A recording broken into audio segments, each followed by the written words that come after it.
Hi ಎಲ್ಲರಿಗೂ, big boss episode 2 ನೋಡಿ. Episode ಬಗ್ಗೆ ಅದ್ರ ಬಗ್ಗೆ ಮಾತಾಡೋಕಿಂತ ಫಸ್ಟ್ ಮೇನ್ ವಿಚಾರ ಬಿಗ್ ಬಾಸ್ ದಾಗ ಏನೇನ್ ಬದಲಾಗೈತೆ ಅನ್ನೋದ್ರ ಬಗ್ಗೆ ಮಾತಾಡೋಣ. ಫಸ್ಟ್ ಆಫ್ ಆಲ್ ಹೇಳ್ಬೇಕಂದ್ರ ಬಿಗ್ ಬಾಸ್ ಬದಲಾಗಿ ಹೇಳ್ಬೇಕಂದ್ರ ಯಾಕಂದ್ರ ಕೆಲವು ಬದಲಾವಣೆಗಳು ನೋಡತ್ತೇನೆ ಬಿಗ್ ಬಾಸ್ ಮಾತಾಡೋ ಶೈಲಿ ಒಳಗಾಗ್ಲಿ ಮಾತಾಡೋ ವೇ ಇರ್ತೈತಲ್ಲ ವೇನು ಬದಲಾಗಿ. ಫಾರ್ ಎಕ್ಸಾಂಪಲ್ ಹೇಳ್ಬೇಕಂದ್ರೆ ಯಾವತ್ತು ಬಿಗ್ ಬಾಸ್ ಯೂಸ್ ಮಾಡಿರ್ಲಿಲ್ಲ ವರ್ಡ್ ನನ್ನ ಮನೆಯಲ್ಲಿ ಅಂತ ಹೇಳಿ ಯಾವತ್ತು ಯೂಸ್ ಮಾಡಿರ್ಲಿಲ್ಲ. ಬಟ್ ಇವಾಗ ಬಿಗ್ ಬಾಸ್ ನನ್ನ ಮನೆಯಲ್ಲಿ ಯೂಸ್ ಮಾಡತ್ತಾರ. ಬೇಕಾದ್ರೆ ಅಬ್ಸರ್ವ್ ಮಾಡ್ರಿ, ಬಿಗ್ ಬಾಸ್ ಯಾವತ್ತು ಯೂಸ್ ಮಾಡೋದು ಬಿಗ್ ಬಾಸ್ ಮನೆಯಲ್ಲಿ, ಬಿಗ್ ಬಾಸ್ ಮನೆಯಲ್ಲಿ, ಈ ಮನೆಯಲ್ಲಿ ಅಂತ ಹೇಳಿ ಯೂಸ್ ಮಾಡುವ ವರ್ಡ್ಸ್ ಇವಾಗ ನನ್ನ ಮನೆಯಲ್ಲಿ ಅಂತ ಹೇಳಿ ಪರ್ಟಿಕ್ಯುಲರ್ಲಿ ಯೂಸ್ ಮಾಡತ್ತಾರ.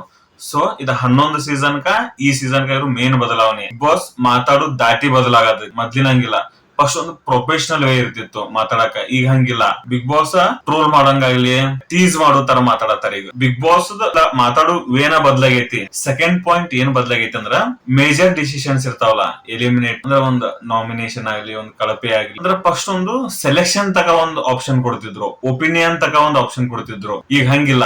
ಮೇಜರ್ ಡಿಸಿಷನ್ಸ್ ಮನಿ ಒಳಗಿನ ಮಂದಿನ ತಗೋಬೇಕು ಆ ತರ ಒಂದು ಹಕ್ಕು ಕೊಡತಾರ ಅನ್ಬೋದು ಏನೋ. ಆ ಒಂದು ಪ್ರೊವಿಷನ್ ನ ಮನ್ಯಾಗಿರೋ ಮಂದಿ ಕೊಡತಾರೋ. ಬಿಗ್ ಬಾಸ್ ಡೈರೆಕ್ಟ್ ಡಿಸಿಷನ್ ತಗೊಳ್ಳೋ ಬದ್ಲಿ ಅವ್ರಿಗೆ ಕೊಡತಾರೋ. ಥರ್ಡ್ ಪಾಯಿಂಟ್ ಮೂರನೇದು ಏನ್ ಚೇಂಜ್ ಆಗೈತೆ ಅಂದ್ರ ಟ್ವಿಸ್ಟ್. ಈಗ 99 ಡೇಸ್ ಅತ್ತಾರ, ಒಂದ್ 90 ಡೇಸ್ ಟು 100 ಡೇಸ್ ಶೋ ಅನ್ಕೊಂಡ್ರ 100 ಡೇಸ್ ಒಳಗ ಫಸ್ಟ್ ಒಂದ್ ವೀಕ್ ರಿಲ್ಯಾಕ್ಸ್ ಇರ್ತಿತ್ತು.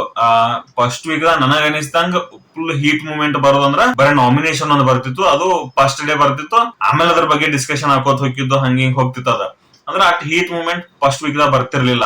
ಈ ಸೀಸನ್ ನೋಡ್ರಿ ಫಸ್ಟ್ ಡೇನ ವಿದಿನ್ 24 ಅವರ್ಸ್ ಒಂದ್ ಎಲಿಮಿನೇಷನ್ ಆಗ್ಬಿಟ್ಟು ಆ ರೇಂಜ್ ದಾಗ ಬಿಗ್ ಬಾಸ್ ಬದ್ಲಾಗಿ. ಎಕ್ಸ್ಪೆಕ್ಟ್ ದ ಅನ್ಎಕ್ಸ್ಪೆಕ್ಟೆಡ್ ಅಂತ ಹೇಳಿ ಸುಮ್ಮ ಅಂದಿಲ್ಲ ಅವ್ರ. ಯಾವಾಗ ಬೇಕಾದ್ರೆ ಏನ್ ಬೇಕಾದ್ರೆ ಆಗ್ಬಹುದು. ಇನ್ನೊಂದು ಮೇನ್ ಟ್ವಿಸ್ಟ್ ನೀವು ನೋಡಿರ್ಬಹುದು, 2 ಪಿನಾಲಿ ಅದಾವ. 2 ಪಿನಾಲಿ ಒಳಗ ಫಸ್ಟ್ ಪಿನಾಲೆ 3 ವೀಕ್ಸ್ ದಾಗ ಬರ್ತದೆ, ಆಮೇಲೆ ಸೆಕೆಂಡ್ ಪಿನಾಲೆ ಲಾಸ್ಟ್ ಎಂಡಿಗೆ ಬರ್ತೈತಿ. ಅದು 3 ವೀಕ್ಸ್ ತಕ ಮನ್ಯಾಗ ಯಾರು ಕ್ಯಾಪ್ಟನ್ ಇಲ್ಲ, ಯಾರು ಶಾಶ್ವತ ಅಲ್ಲ. ಇದನ್ನ ಕ್ಲಿಯರ್ ಕಟ್ ಹೇಳ್ಬಿಟ್ಟಾರು. ಬಿಗ್ ಬಾಸ್ ಬಾಳ್ ಕಟ್ ಕ್ಲಿಯರ್ ಆಗ್ಯಾರ ಈ ಸರಿ. ಬಾಳ್ ಕಟ್ ಒಂದ್ ಮಾರ್ಕ್ ಹಂಗ ಹೇಳ್ಬೇಕಂದ್ರೆ ಇದು ಬಿಗ್ ಬಾಸ್ ಹಿಟ್ಲರ್ ಆಗಿಬಿಟ್ಟಾರ. ಈಗ ಅರ್ಥ ಮಾಡ್ಕೋಬೇಕು ನೀವು. ಫಸ್ಟ್ ಬಿಗ್ ಬಾಸ್ ಹಂಗ ಇರ್ಲಿಲ್ಲ. ಈ ಸರಿ ಪೂರಾ ಇದನ್ನ ಏನೋ ಎಕ್ಸ್ಪೆಕ್ಟ್ ಮಾಡಕ್ ಆಗುದಿಲ್ಲ ಅನ್ಕೋರ. ಟೈಟಲ್ ನಾಗ ಹೇಳ್ಬಿಟ್ಟಾರ ಅವರು, ಸ್ಟಾರ್ಟಿಂಗ್ ದಾಗ ಹೇಳ್ಬಿಟ್ಟಾರ ಏನಾಕೈತಿ ಅಂತ ಹೇಳಿ. ಆ ಥಿಂಗ್ಸ್ ಬಿಗ್ ಬಾಸ್ ಒಳಗ ನಡಿಲತ್ತಾವ. ಈಗ ನೋಡೋರಿಗಂತೂ ಮಜಾ ಇರ್ತೈತಿ. ಅದ ದಿನ ಒಂದೊಂದ್ ಬೇರೆ ಬೇರೆ ಬೇರೆ ಬೇರೆ ಇದ್ರ ಚಲೋ ಇರ್ತೈತಿ. ಇದು ಹಿಂದಿ ಬಿಗ್ ಬಾಸ್ ಎಲ್ಲ ನೋಡಿದ್ರ ನಾವು ಹೊಡೆದಾಡ್ತೈತಿ ಮಂದಿಯಲ್ಲಿ. ಅವಕ್ಕೆಲ್ಲ ಕಂಪೇರ್ ಮಾಡಿದ್ರ ಲಾಸ್ಟ್ ಸೀಸನ್ ಗಳು ನಮಗ್ ಬಾಳ ಅಂದ್ರೆ ಒಂದ್ 10% ಮ್ಯಾಚ್ ಆಗ್ತಿದ್ವು. ಈ ಸರಿ ಎಲ್ಲ ಅವ್ನು ಬೀಟ್ ಮಾಡಕ್ ಕಾಣ್ತೈತಿದ್ವು. ಯಾಕಂದ್ರ ಇಷ್ಟ ಗಟ್ಟಿಯಾಗಿ ರೂಲ್ಸ್ ಮಾಡಿ ಇಷ್ಟ ಪ್ರೊವಿಷನ್ ಮಂದಿ ಕೊಟ್ಬಿಟ್ರ ಒಂದೇ ದಿನದಿಂದನ ಸ್ಟಾರ್ಟ್ ಮಾಡಿಬಿಟ್ಟಾರ ಇವರು. ಟ್ರೋಲಿಂಗು ಸ್ಟಾರ್ಟ್ ಆಯ್ತು, ಎಮೋಷನ್ಸ್ ಸ್ಟಾರ್ಟ್ ಆಯ್ತು. ಆ ಗೇಮ್ ಫಸ್ಟ್ ಅವರ್ ನಿಂದ ಚಾಲೂ ಮಾಡಿಬಿಟ್ಟಾರು. ಹಂಗಾಗಿ ಇದು ಹೆವಿ ಇರ್ತೈತಿ. ಈ ಸರಿ ಸೀಸನ್ ಅಂತೂ ಹೆವಿ ಇರ್ತೈತಿ, ಅದ್ರಾಗ ಏನ್ ಡೌಟ ಇಲ್ಲ. ಇನ್ ಎಪಿಸೋಡ್ ಬಂದ್ರ ಇವತ್ತಿನ ಎಪಿಸೋಡ್ ದಾಗ ಏನೇನಾತಂದ್ರ obviously big boss game changer ಅಲ್ಲ ಅಷ್ಟ. ಅದನ್ ಬಿಟ್ರ ಮತ್ತೇನ್ ಅಷ್ಟ್ ಇಂಟ್ರೆಸ್ಟಿಂಗ್ ನಡೆದಿಲ್ಲ. ಸದ್ಯಕ್ ನಡೆದಿಲ್ಲ ಅನ್ಕೋತೀನ. ಯಾಕಂದ್ರ ಅವರು ಶಾಕ್ ದಾಗ ಅದಾರು, ಏನೇನ್ ನಡಿಲತ್ತೈತಿ ಏನೇನ್ ಅಂತ ಹೇಳಿ ಅವರು ಶಾಕ್ ದಾಗ ಅದಾರು. ಹೊರಗಿನ ಮಂದಿನೂ ಶಾಕ್ ಆಗೈತಿ. ಬಿಗ್ ಬಾಸ್ ಒಬ್ರ ಇಲ್ಲಿ ರಾಕ್ ಆಗತ್ತಾರ, ಎಲ್ಲರೂ ಶಾಕ್ ಆಗತ್ತಾರ, ಬಿಗ್ ಬಾಸ್ ರಾಕ್ ಆಗತ್ತಾರ. ಅದ ನಡೆಯತೈತಿ. ನಾವ್ ನೋಡ್ಬೇಕಂದ್ರೆ ಈಗ ನೋಡೋಣ. ಎವ್ರಿ ಡೇ ಒಂದ್ ಟ್ವಿಸ್ಟ್ ಅಂತ ಹೇಳಿ ಪ್ಲಾನ್ ಮಾಡಿಬಿಟ್ಟಾರ ಅನಸ್ತೈತಿ. ಹಂಗ ನಡಿಲತ್ತೈತಿ. ಯಾಕಂದ್ರ ಫಸ್ಟ್ ಡೇ ಎಲಿಮಿನೇಷನ್ ಮಾಡ್ರು, ಸೆಕೆಂಡ್ ಡೇ ಪಿನಾಲಿನ ಎರಡು ಮಾಡ್ರು. ಹೆಂಗ್ ಮಾಡ್ತಾರೋ, ಹೆಂಗ್ ಮೇಂಟೈನ್ ಮಾಡ್ತಾರ ಅನ್ನೋ ಗೊತ್ತಿಲ್ಲ. ನಡಿಲತ್ತೈತಿ ಹಂಗ.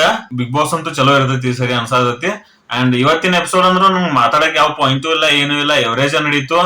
ಗಿಲ್ಲಿ ನಟ ಆತದಾರಲ್ಲ ಅವ್ರು ಸ್ವಲ್ಪ ಒಂದು ಬಿಗ್ ಬಾಸ್ ರೂಲ್ಸ್ ಈ ಸರಿ ಸುದೀಪ್ ಅವ್ರ ಕಡೆ ಬಯಸ್ಕೋತಾರ ಅನ್ಸಾಯ್ತು ನನಗ. ಯಾಕಂದ್ರ ಒಂದು ಅರಸರು ಇವ್ರು ಅಂತ ಹೇಳಿ 2 ಗ್ರೂಪ್ ಮಾಡ್ಯಾರು. ಅವ್ರ ಅರಸರಿಗೆ ಡೈರೆಕ್ಟ್ ಮರ್ಯಾದೆ ಕೊಡ್ಬೇಕಂದ್ರ ಮರ್ಯಾದೆ ಕೊಡ್ಬೇಕಷ್ಟ. ನಾವ್ ಮಾಡ್ತೀವಲ್ಲ ಮನಿಯೊಳಗ ನಾಟಕ ಮಾಡ್ತೀವಲ್ಲ, ಮರ್ಯಾದೆ ಕೊಟ್ಟಂಗ ಮಾಡೋದು, ಹಿಂದಿನ ಏನ್ರ ಮಾತಾಡೋದು, ಮಾಡ್ತೀನಿ ಅನ್ನೋದು, ನಂಗೆ ಇಷ್ಟ ಆದ್ರ ಮಾಡ್ತೀನಿ ಅನ್ನೋದು, ಅಂದ್ರೆ ಆ ತರ ಒಂದು ಟಾಂಟ್ ಹೊಡಿ ಇದನ್ ಇರ್ತಾವಲ್ಲ, ಅದ ಏನೋ ಎಲ್ಲೋ ಒಂದ್ ಕಡೆ ರೂಲ್ಸ್ ನ ಬ್ರೇಕ್ ಮಾಡಿದಂಗ ಆಗತ್ತೆ. ಅದರಿಂದಾನೇ ಕೆಲವು ಜಗಳಗಳು ಆಗತ್ತಾವು.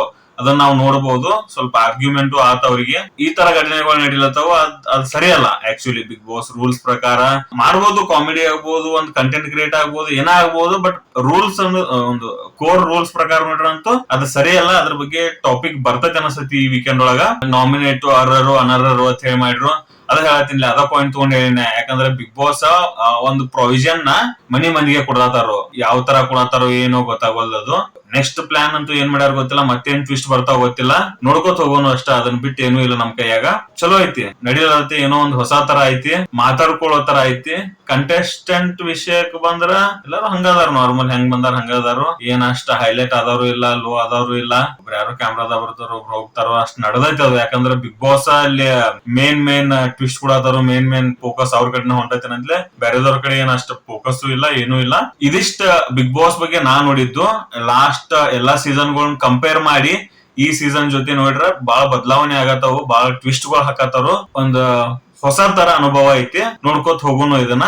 ಅದಿಷ್ಟು ನಾ ಹೇಳಿದ್ರಾಗ ಏನ್ರಿ ನಿಮ್ ಅನಿಸಿಕೆ ಏನಿದ್ರು ಕಮೆಂಟ್ ಸೆಕ್ಷನ್ ದಾಗ ಬರೀರಿ. ಅಂಡ್ ನನ್ನ ವಿಡಿಯೋಗಳು ನಿಮಗ್ ಚಲೋ ಅನಿಸಿದ್ರ ಕಮೆಂಟ್ ಮಾಡ್ರಿ, ಲೈಕ್ ಮಾಡ್ರಿ, ಶೇರ್ ಮಾಡ್ರಿ ಅಂಡ್ ಸಬ್ಸ್ಕ್ರೈಬ್ ಮಾಡ್ರಿ. ರೀಚ್ ಸ್ವಲ್ಪ ಕಮ್ಮಿ ಆಗದೈತಿ, ಸ್ವಲ್ಪ ಸಪೋರ್ಟ್ ಮಾಡ್ರಿ ನಮಗೂ ಅಂತ ಹೇಳ್ತಾ ಥ್ಯಾಂಕ್ ಯು ಆಲ್.